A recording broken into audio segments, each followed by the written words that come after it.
Salut à tous, alors aujourd'hui je suis pas dehors, je profite du fait d'avoir un peu de temps pour faire une vidéo sur une application qui permet de planifier ses photos à l'extérieur et surtout les photos de Voie lactée.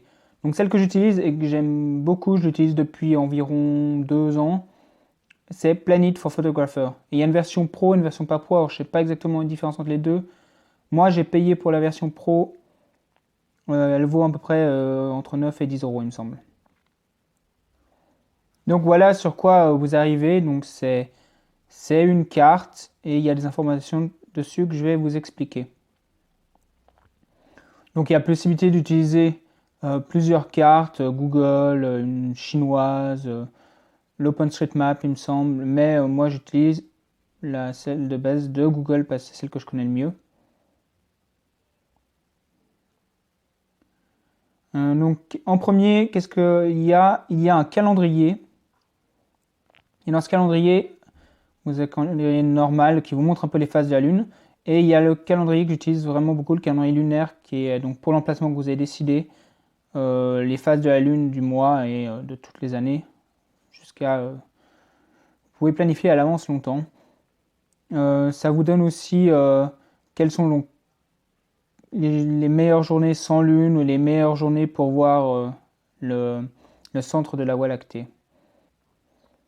Donc par exemple aujourd'hui on est le 7 juillet, donc je vois que la Lune elle est en phase descendante et on a passé la moitié de la Lune et que si je voulais avoir une phase sans Lune, bah, ce serait le 12, le 13. Ensuite pour le 7, je peux avoir des informations détaillées de la journée qui sont les périodes de l'heure bleue, le lever de soleil, l'heure dorée, à quelle heure on est au zénith, le coucher de la Lune, à quelle heure on est en nuit noire, donc c'est-à-dire qu'il n'y a plus de lune et qu'on voit le mieux les étoiles, de quand à quand le centre de la Voie lactée est visible. Toutes les informations pour tous les jours. Donc là, je sais que je vais aller à un endroit en pratique. Je vais aller, je pense ce soir par là, et que j'aimerais prendre des photos de la Voie lactée on va voir où elle se trouve. Mais j'ai une petite idée et je pense que je vais aller marcher sur cette côte-là pour avoir les lacs en face. Donc en fait, je peux choisir ici. Et ici, c'est l'emplacement de ma caméra. Je sais que j'ai envie de shooter dans cette direction pour avoir le lac. Donc ça, c'est le point de l'endroit où je vais shooter. Là, je peux choisir la focale que je vais utiliser. Donc j'ai déjà décidé que j'étais en APS-C. Donc là, je pense, pour avoir le max, je vais shooter environ à 11 mm, ce qui est le maximum que j'ai avec mon Tokina. Donc en fait, il y a plusieurs fonctionnalités éphémérides et ces fonctionnalités sont différentes. Donc il y a le lever et le coucher de soleil et de lune. Donc en fait, ici, vous voyez l'endroit où le soleil il se lève. À droite, là, c'est la direction du lever de soleil. Et à gauche, vous avez l'endroit où il se couche et l'endroit où il est actuellement. Donc là, je me suis mis à l'heure actuelle. Donc le soleil, en fait, vous pouvez le voir là, et il se lève à droite et il se couche à gauche. Vous pouvez voir les différentes couleurs en haut. Il y a l'heure avec la symbologie. Pareil pour la lune. Vous pouvez avoir les heures spéciales, donc l'heure dorée, à quelle heure est l'heure bleue dans cette région.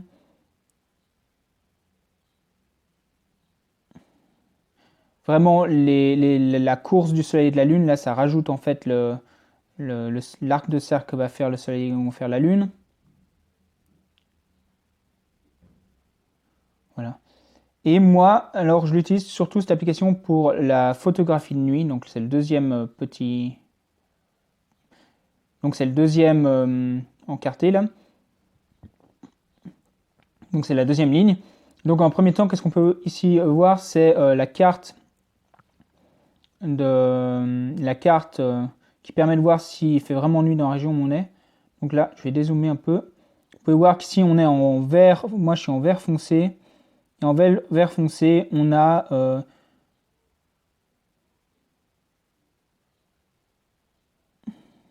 est en rural périurbain. C'est vrai que les villes sont pas très très loin. Et là, on peut voir qu'on peut quand même bien voir. Et donc là, on peut bien voir la Voie lactée. Donc le mieux, c'est d'être dans le noir. Là, en haut, vous voyez les couleurs. Dans le bleu foncé, on voit déjà super bien la Voie lactée. Et si vous êtes dans du jaune, on pourra encore la voir un peu. Et plus vous allez, et si vous êtes trouvé dans du rouge, par exemple, si on va aller à la ville, dans une ville, vous pouvez voir Genève qui est en rouge. Et là, voir la Voie lactée, ça va quasiment devenir impossible.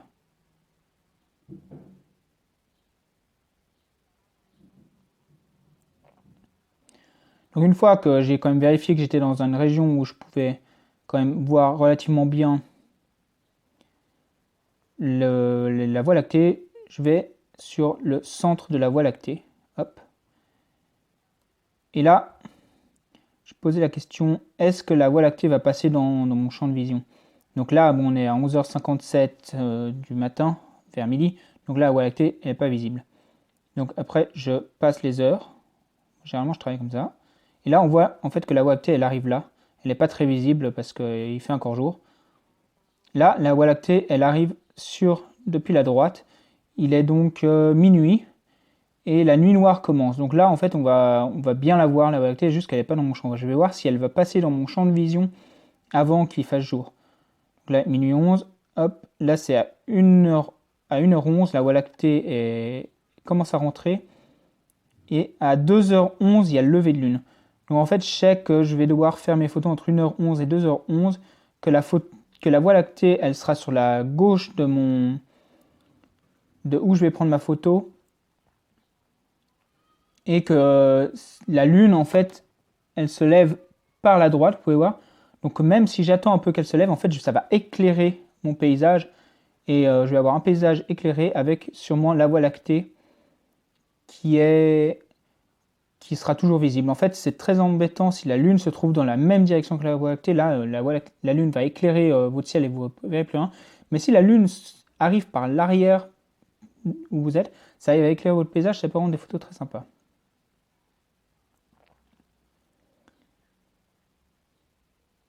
Et en fait, moi, ce que j'aime vraiment beaucoup avec cette application, c'est qu'on peut télécharger de la région la carte topographique. Et du coup, maintenant, je peux passer en viseur VR.